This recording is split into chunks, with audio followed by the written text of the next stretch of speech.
11 months Right. at the end of this month, Oh, yeah. or 10 months right now. Technically, it'll be 11 at the end of July.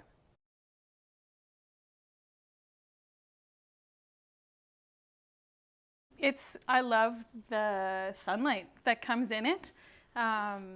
It's, of course, Lucy's second home. And so, yeah, just lots of memories with her here, learning to walk and crawl and all those fun things. About this neighborhood, it has truly shown us what a community can be. That we have a community Facebook group, and just the number of things that the community does to help one another and celebrate different events has really opened our eyes to what community can be. Yeah. What would you say? I think the other thing is we have air conditioning. So this week, the one thing we love about this house is the air conditioning. Yeah. But yeah, like Kim said, like for the grads within our community, they had a parade of cars, 70 long, that literally wove through the entire community, honking horns, all decorated, and the grads were in their gowns on the front steps of their houses. And we celebrated the grads in a year that would have been very difficult for them. And so, yeah, just the fact that it showed us the potential of what it means to be a community, and even then what it means to potentially be like a church. What does a parish model potentially look like? And not just to be inward focused, but the potential. And ironically, we learned it from a secular community, what it means to be community. And so we've loved that. So Awesome. Lucy, what did we do when it went honk, honk, honk? Did you wave? Yeah, Lucy liked doing the grad parade too.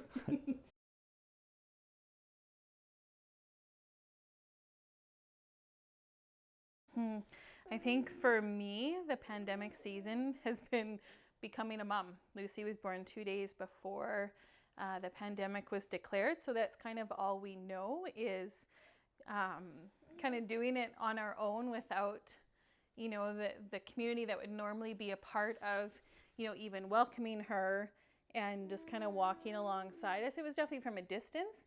We felt support, but it was different in kind of what we had imagined becoming parents would be. And a bit lonely. Oh, definitely. And I think the positive side of that, it really drew Andreas and I closer together. And there were circumstances even surrounding work that we would not have chosen. Andreas was let go from his job about a month or so before Lucy was born. Not his epic job. No, not his epic job. I worked pro bono for the last year and a bit. No. And so that we definitely would not have chosen right before we were expecting a baby, but we were home together for the first 6 weeks of her life. And so in a time when we couldn't have other people over to our home, I was blessed that he could be home with me in that. And so I think it definitely strengthened our relationship and just that foundation that we desired for our family. And Lucy is a joy. Her name means light, and her middle name is Joy, and she definitely has been that to us and even others. Whether it's in person or over Zoom or any of those things. But I think for me, even my relationship with God, maybe a lot of parents find this with young kids, that I'm not going to sit for an hour and read a book or my Bible or a journal, and those are all still great things, and I know those will continue to be part of my life in different ways. But I was telling Andreas, it's the little holy moments and recognizing them as such. It might be, especially when she was younger, getting up 3 times in the middle of the night and, feeding her and sitting with her. And now it's just like the joy and discovery of the world around her and getting to share in that. And for us, I think it slowed us down to take that in as well. And Lucy very much lives in the present and savors the moments that she is in. And it's taught us that as well, just to not always be thinking about the next thing. I think it's kind of carried on the continual stream of trust. I've had 8 different interviews in the course of Lucy's life or the course of the pandemic, as Kim has shared. And a couple of those, I was told you're second place. A number of them, hey, you're a very highly qualified applicant, just not for here. And it's been a level of learning to continue to trust in God, having dreams, having ideals of what I'd love to be doing, knowing that I'm called, having our community, even at Epic, speak a lot of that into my life. It was interesting, even the 2-3 months previous to Lucy being born and pandemic, the number of people that came up and had words of affirmation towards me being a pastor. People saying, I just have this word pastor, or someday you're going to be heralding a community yourself during the Christmas season, or somebody saying, hey, there's a track laid out ahead of you and you just have to continue going on and it's a new path.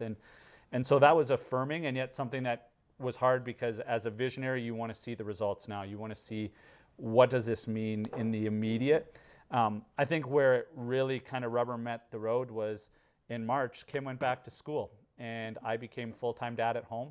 And that was the reverse of how we would have liked to see our reality, where Kim has a desire to be a full-time mom and to raise Lucy. And I love Lucy to bits and have loved this last 4 months, but it wasn't my thought process, my dream that I would be at home with a daughter raising her. And so there's a huge level of trust there of going, okay, God, what are you up to?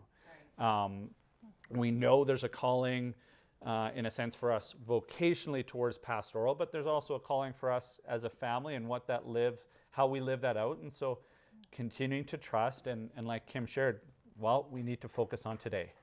How do we live that out today? So that very much so kind of became my reality of just, okay, I got to continue to trust Jesus today. So I think in reality, I've put out over the last 10 years, probably about 60 resumes. The fact that I had 8 interviews within a pandemic season showed that there was some sort of progress and a lot of affirmation. A lot of mixed emotions. I think for us, Calgary has been home for over 13 years. So before we even met each other. So just the thought of leaving Calgary definitely brings some grieving. Even leaving my workplace brings some grieving. How are you? Yeah, it's hard, and yet there's also the day I got the phone call, the words they had said is, Andreas, you're our first place, you're not second. And that just gave me goosebumps of going, okay. And just as I was then worshiping at lunch and just celebrating, watching one of those videos with Lucy, hearing God kind of saying, I haven't forgotten you, Andreas. I've been watching and preparing, and we know it's going to be a tough road ahead, and it's going to be hard work in many ways, and we're going to have ups and downs in those as well. But yet, even after being down there this last weekend, recognizing God opened this specific door for a specific reason, and He has prepared us specifically for this. So anybody who missed last Sunday, Yeah.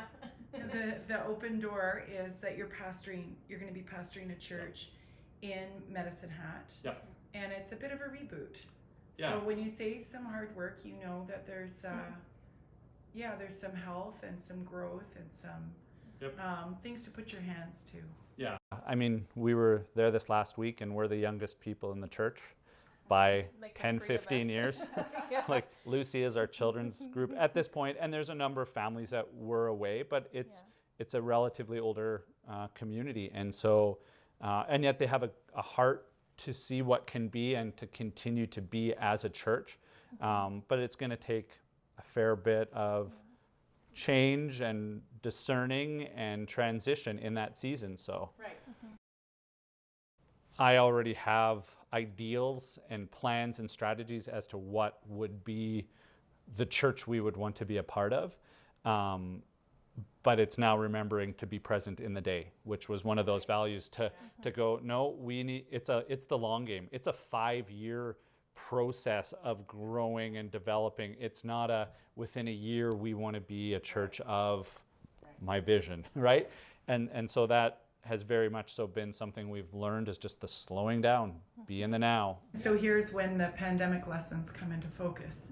Yeah. The loss of control, the pivoting, the unpredictability, the slow. Yep. I mean, you don't have to be a rocket scientist to go, Andreas, the Lord might use your full-time parenting season to teach you a different way to nurture growth and health in the life of a community. And I think for me, and we've talked about this church on and off for a couple of years. This opportunity kind of had presented itself, but it was never the right timing for them or for us. And it was kind of the last place that I ever wanted to go, if I'm being honest. And, you know, it had come up before, and I just was like, I don't feel that at this time is where we're led to. And, you know, we'd go down to visit family, and I just go, I can't imagine living there. And then as this, in the recent months, became a real possibility, I just really cried out to God and went, like, if this is where you are calling us, I need you to work on my heart and my mind, and give me that peace of knowing, which I have felt before, but give me that deep peace and sense of knowing that this is where you have called us. And he did. And I've done this before and stepped out and in moving, and I know it's not going to be easy. Right? We have family there, but I don't have any friends there. Andreas hasn't lived there in over 20 years, and it's going to be hard, just like any kind of change is, but I know it's going to be good. And I have that peace and going, this is where God has called us. And so holding on to that, and just, we were down visiting this last weekend, and I went, this is going to be home. And felt excitement over that, which if you would have told me that 2 or 3 months ago, I would have laughed at you. Right. So Yeah.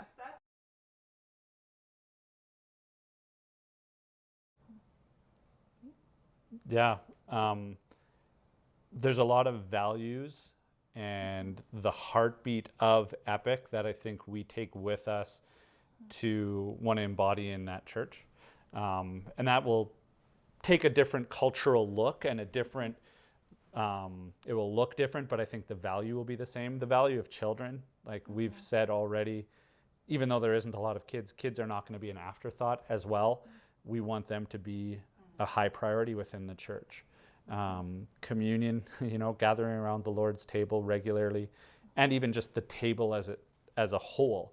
When we had feasts and gatherings during Holy Week and just backyard times, just gathering around meals and tables and doing life together in that sense is something that we strongly value and go, that's important for us. And obviously just the community reality that is Epic, of just the life together, the retreat, just having fun together. Those are the pieces that we go, that's important. It's not, okay, how is the Sunday gathering going to look in the sense of, where do you put the worship and the speaking and all those things? It's those values, I think, that underskirt Epic, that we go, no, that's something that has shaped us, that we have now drank the Kool-Aid, I guess, right? The Epic Kool-Aid, and we will take that with and slowly pour that in and see what that new mix of that looks like within a new community and a new cultural context. But those values are important.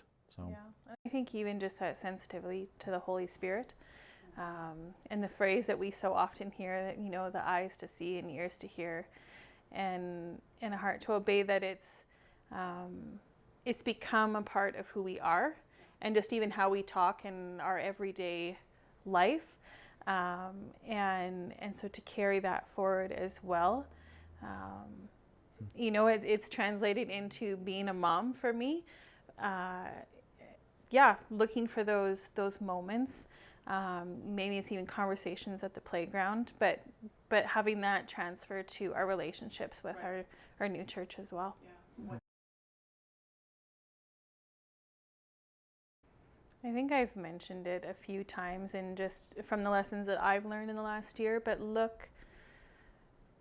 don't look over those moments or those conversations or being able to take something in around you, whether you're on your own, looking at a sunset. I saw Lori's picture from her balcony, the other day that she took. And so it's taking that in and going, wow, God, that's pretty awesome. Or a conversation with a child, or calling up someone in your community group and just savoring those moments and seeing God in them. Yeah, for me, I've been wrestling with this one for a couple of weeks since Joyce kind of let us know what the questions were, and I kept coming back to a sermon I spoke, and it has to ironically do with a cup of juice. And I shared in that sermon, like when you go to a restaurant, we actually just went out to Blue Star Diner about a week ago, and we ordered Eggs Benedict, and you order the orange juice with it, and you start drinking the juice, and before you know it, the cup's half empty and you're not even at the meal. And I think right now there's a lot going on in Epic that could look like a half empty cup or a really empty cup. Like, it's been a year and a half since we've gathered in person. As Joyce and Callum shared last Sunday, we won't be meeting back at JLIS. And now a part of our community is going to be meeting in that building, and we don't even know who will be with us when we start to meet together again. And all of these questions, and what will it mean financially for the church, and all of those things. And I think it's so easy to get focused on the cup being empty and all of those questions, and yet the focus needs to be on the fact that there's an Eggs Benedict on the way. And in thinking of that, I think of it's God's kingdom is present, and there's something that God has in store for Epic. And it's not about all of the struggles and the highs and the lows, but it's the sheer fact that God's doing something behind the scenes, and we have to continue to trust. And it's been my journey, it's been Kim's journey, it's our journey through all these years of just going, okay, God, like, we don't want to focus on what's going on in life, the highs and lows. We need to focus on what you're up to. And he's provided that for us in many ways. Our Eggs Benedict is Medicine Hat and that move, but also knowing that that's what God has in store for Epic. There's something that you will look back on at some point and go, wow, God is good. God has been so faithful. And so that's my encouragement, is don't get caught up in all of the questions and start to worry and, oh, we need to plan and we need to, but just continue to place hope and trust in Jesus that he's going to provide a meal that's going to be so much better than just orange juice, right? So that thing we talked about last Sunday, seek first the kingdom, all the other things will be added to you. Like, Jesus has got us. That's a really good word, and we won't forget your illustrations, Andreas.